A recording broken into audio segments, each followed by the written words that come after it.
পাবলিকেরও তো একটু জানতে ইচ্ছে করে যে কি পাস ভাই। না না, মানে আমারও জানতে ইচ্ছে করে, আমার ধারণা দর্শকদেরও জানার একটা ইচ্ছে হয় যে কি পাওয়া যায়, এগুলো করলে ঠিক কি পাস ভাই।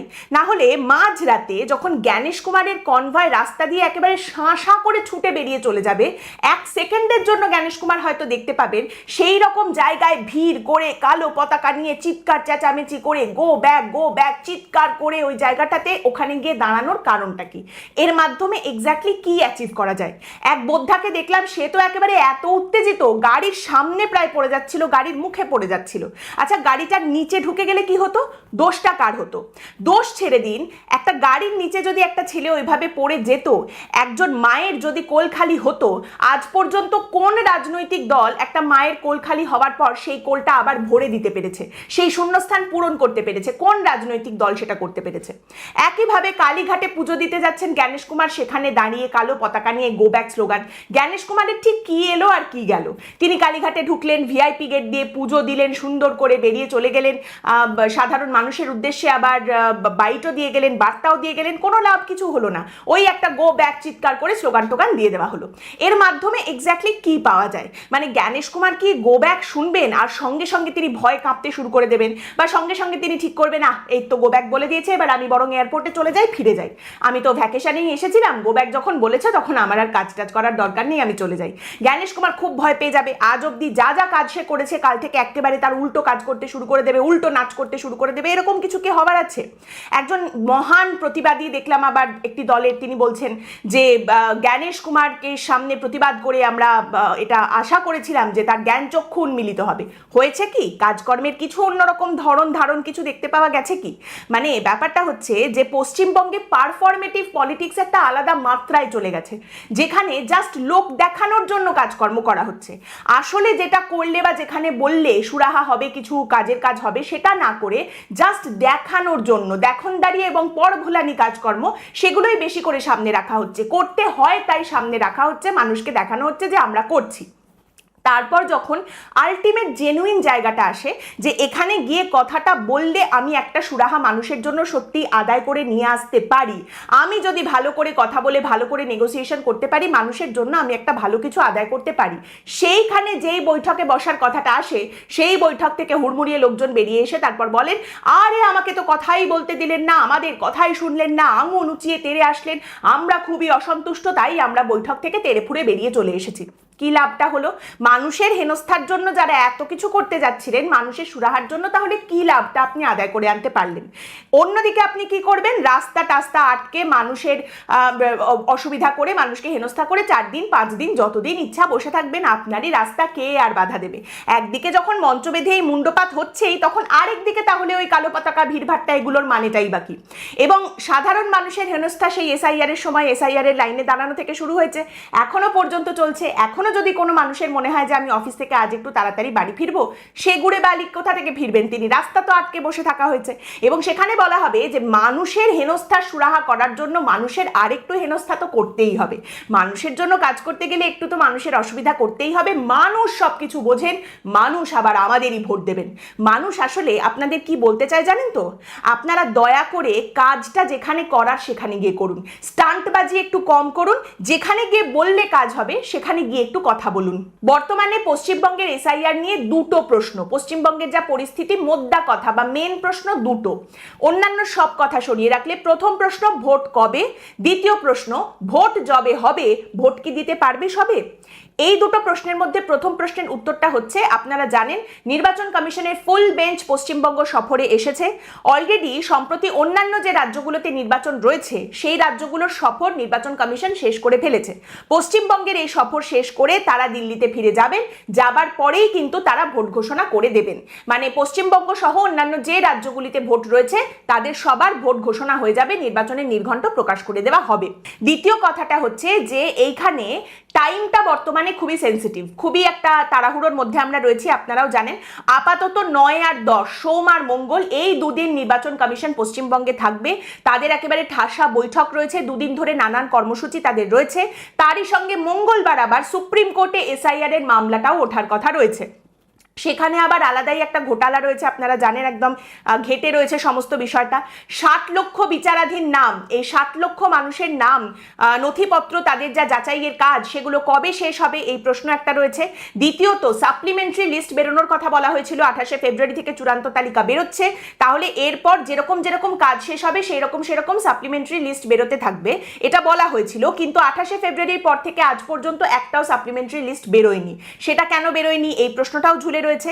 তার সঙ্গে দুটো আরো বিষয় বা দুটো আরো প্রশ্ন কিন্তু জুড়ে গেছে।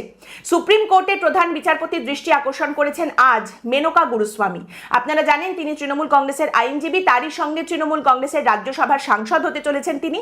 তো মেনকা গুরুস্বামীর আবেদন সুপ্রিম কোর্টের প্রধান বিচারপতির বেঞ্চের সামনে ছিল যে এমন অনেক মানুষ, এমন অনেক ভোটারদের নাম বাদ চলে গেছে যারা এর আগে ভোট দিয়েছেন, তাদের কাছে নথিপত্র রয়েছে কিন্তু তাদের নথি রেকর্ড করা হয়নি, তাদের নথি দেখতে চাওয়া হচ্ছে না। তাহলে সেক্ষেত্রে কি হবে, তাদের নথিপত্র কিভাবে যাচাই হবে, এরা তো আগে ভোট দিয়েছেন। এবার এই যে আবেদন, এর পরিপ্রেক্ষিতে সুপ্রিম কোর্টের প্রধান বিচারপতির বেঞ্চের তরফ থেকে জানানো হয়েছে যে দেখুন এখন তো জুডিশিয়াল অফিসার বা বিচারপতিরা নথিপত্র যাচাইয়ের কাজটা করছেন, তাহলে সেখানে সেই বিচার বিভাগীয় আধিকারিকদের সিদ্ধান্তের বিরুদ্ধে আপনি তো আবেদন একটা এইভাবে রাখতে পারেন না। মানে আপনাদের জন্য, আপনারা আবেদন করেছিলেন বলে একটা প্রসেস নিয়ে আপনারা সন্তুষ্ট ছিলেন না, সেখানে একটা নতুন প্রসেস আনা হয়েছে। এখন যখন নতুন প্রসেসটা চলছে সেখানে আপনারা বলছেন আরো একটা প্রসেস এখানে যুক্ত করতে হবে। এভাবে তো তাহলে চলতেই থাকবে, চূড়ান্ত তালিকা কোনোদিনই বেরিয়ে উঠতে পারবে না, কাজটা তো কোথাও একটা গিয়ে শেষ হতে হবে। তো যাই হোক, এই বিষয়টা নিয়েও কিন্তু সুপ্রিম কোর্টে কথাবার্তা হবে, আগামীকাল এই বিষয়টা লিস্ট করা হয়েছে। তারই সঙ্গে সিএ এর আবেদনকারী যারা রয়েছেন, এসআইআর এর পর ভোটার তালিকায় তাদের নাম না ওঠার জন্য সিএ এর আবেদনকারী, তারা কিন্তু পৃথকভাবে আবার সুপ্রিম কোর্টের দ্বারস্থ হয়েছেন। এবং এই যে আবেদন, এর পরিপ্রেক্ষিতে নাকি সুপ্রিম কোর্টের প্রধান বিচারপতি বলেছেন যে পশ্চিমবঙ্গ ছাড়া আরও তো অন্যান্য কাজ আছে আমাদের নাকি। দুটো বিষয় নিয়েই যাই বলা হোক না কেন, দুটোকেই কিন্তু শোনার জন্য রাখা হয়েছে। সুপ্রিম কোর্টের প্রধান বিচারপতির বেঞ্চ দুটো বিষয়ই শুনবে। 10ই মার্চ যখন এসআইআর এর মামলা সুপ্রিম কোর্টে উঠবে তখন এই বিষয়গুলো শোনা হবে, কারণ বিচারপতিরাও খুবই ভালোভাবেই জানেন যে তারা এসে পড়েছেন বঙ্গে, এখন খানা খেতে হবেই সঙ্গে। তো অতএব আপনার যে দুটো মেন প্রশ্ন, ভোট কবে হবে এবং সবাই ভোট দিতে পারবেন কিনা, এই প্রশ্নের উত্তর পাওয়ার জন্য কিন্তু সুপ্রিম কোর্ট কি বলছে, সেখানে কি কথাবার্তা হচ্ছে সেদিকে আপনাকে তাকাতে হবে। আগামীকাল সুপ্রিম কোর্টে কি হচ্ছে তার জন্য সেদিকেই চোখ রাখতে হবে, সেখান থেকেই উত্তর কিছুটা পাওয়া যেতে পারে। এর মধ্যে আমার ধারণা অনেক খুড়োরা থাকবেন যারা অনেক রকম গাজর টাজর নিয়ে সামনে আসবেন এবং বলবেন এই হতে চলেছে, আমরা জানি এই বলতে চলেছে, আপনি দেখে নেবেন ওই রকম একটা কথা বলা হবে, ওই রকম নির্দেশ দেওয়া হবে। এসব শুনে আপনার কান ঝালাপালা হতেই পারে, কিন্তু একটা কথা আমি প্রথম থেকে বলছি, সেটা হলো বর্তমানে পশ্চিমবঙ্গের যা অবস্থা, আগে থেকে ভবিষ্যৎবাণী করার মতো কোনো পরিস্থিতি নেই এবং উচিতও নয় সেটা করা, কারণ মুহূর্তে মুহূর্তে সমস্ত কিছু বদলাচ্ছে। আমরা এখানে সেই কারণেই যেটা হচ্ছে, যেটুকু সামনে আসছে সেটুকুই আপনাদের সামনে রাখছি, কোনো ভবিষ্যৎবাণীর দিকে যাচ্ছি না যে কাল কি হতে চলেছে সুপ্রিম কোর্টে, কারণ আমাদের কারবার এখানে খবর নিয়ে, জ্যোতিষ চর্চা নিয়ে নয়।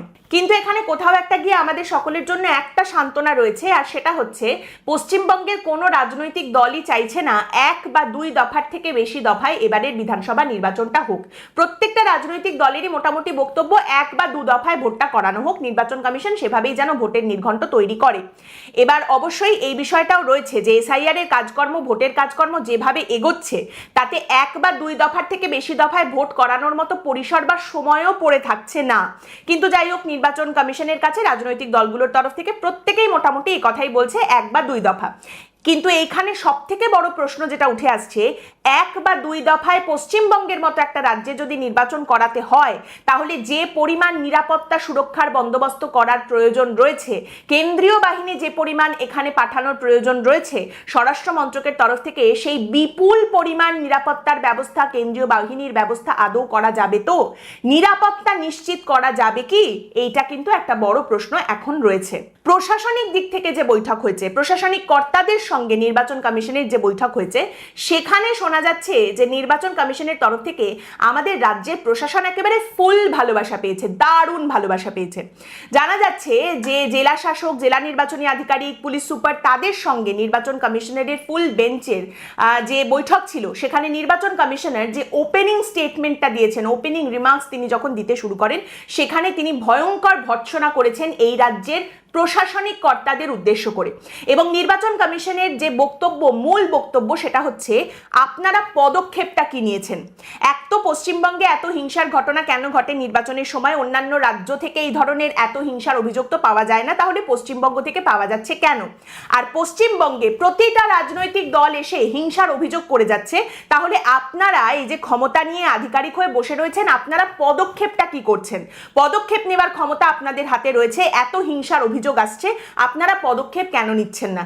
আর যদি নিয়ে থাকেন তাহলে কি নিয়েছেন? তারই সঙ্গে পশ্চিমবঙ্গের প্রশাসনিক কর্তাদের উদ্দেশ্য করে নির্বাচন কমিশনের বক্তব্য যে দেখুন, আপনারা গাইডলাইন মেনে কাজ করছেন না। কেন আপনারা গাইডলাইন মানছেন না? পশ্চিমবঙ্গে এসআইআর এর কাজ যেভাবে হয়েছে তাতে নির্বাচন কমিশন একেবারেই সন্তুষ্ট নয়। নির্বাচন কমিশনের তরফ থেকে আমাদের রাজ্যের জেলা আধিকারিক যারা, জেলা নির্বাচনী আধিকারিক যারা রয়েছেন, তাদের উদ্দেশ্য করে বলা হচ্ছে আপনাদের গাফিলতির দায় কিন্তু নির্বাচন কমিশন নেবে না। এবং ভোটের পরেও যদি দেখা যায় যে কেউ দোষী সাব্যস্ত হয়েছেন, কেউ গাফিলতি করেছেন, ভুলভাল কাজ করেছেন, তাহলে কিন্তু তার বিরুদ্ধে নির্বাচন কমিশন পদক্ষেপ নেবে। কেউ কিন্তু এখান থেকে পালিয়ে বাঁচতে পারবেন না, কাউকে রেয়াত করা হবে না। তারই সঙ্গে জানা যাচ্ছে আমাদের রাজ্যের এডিজি আইন শৃঙ্খলা বিনীত গোয়েল, তিনি নির্বাচন কমিশনারের কাছে আজ ধমক খেয়েছেন। নির্বাচন কমিশনারের প্রশ্ন ছিল যে অন্যান্য রাজ্যের মতো আমাদের রাজ্যে নার্কোটিক্স অ্যাডভাইজারি বোর্ড কেন নেই? পশ্চিমবঙ্গে অন্যান্য রাজ্যের মতো নার্কোটিক্স অ্যাডভাইজারি বোর্ড নেই কেন? এর সাফাই যখন দিতে ওঠেন বিনীত গোয়েল, তখন জ্ঞানেশ কুমার তাকে ধমক দিয়ে বসিয়ে দিয়েছেন। এই খবরও কিন্তু সামনে এসেছে। সব থেকে বড় কথা, পশ্চিমবঙ্গে নির্বাচনের কাজ যারা করছেন, নির্বাচন কমিশনের তরফ থেকে আজ স্পষ্ট তাদের মনে করিয়ে দেওয়া হয়েছে যে আপনারা যারা নির্বাচনের কাজ করছেন, আপনাদের ডিজিটাল ফুটপ্রিন্ট কিন্তু থেকে যাচ্ছে। অর্থাৎ কারা গাফিলতি করছেন, কারা গাইডলাইন মানছেন না, কারা গন্ডগোল করছেন, ডিজিটালি তার প্রমাণ কিন্তু থেকে যাচ্ছে। কিন্তু নির্বাচন কমিশনের এই যে এত প্রশ্ন, এত প্রশ্নের উত্তর এখানে কে দেবেন বলুন তো? কার এত সময় আছে, কারই বা কি এসে যায়? পশ্চিমবঙ্গের সেই পুরনো রোগ সিলেক্টিভ অ্যামনেশিয়া, সেটাই চলতে থাকবে। তাহলে কি হবে? উপায়টা কি? উপায় আর কি, সোমমঙ্গল নির্বাচন কমিশন দেখতে থাকবে, সুপ্রিম কোর্ট তারপরে যা বলার সেটা বলবে। তারপর একটা বিষয় হতে চলেছে, সেটা হচ্ছে আপনারা জানেন একটা কথা আছে, মঙ্গলে উষা বুধে পা, যথা ইচ্ছা তথা যা। বুধবার নতুন রাজ্যপাল পশ্চিমবঙ্গে আসছেন। আপনারা জানেন যে দুম করে পশ্চিমবঙ্গে রাজ্যপাল বদল হয়ে গেছেন এবং পশ্চিমবঙ্গের নতুন রাজ্যপাল হচ্ছেন RN রবি, যিনি তামিলনাড়ুর রাজ্যপাল ছিলেন। এবার তিনি পশ্চিমবঙ্গে আসছেন, ঠিক ভোটের মুখে মুখে আসছেন।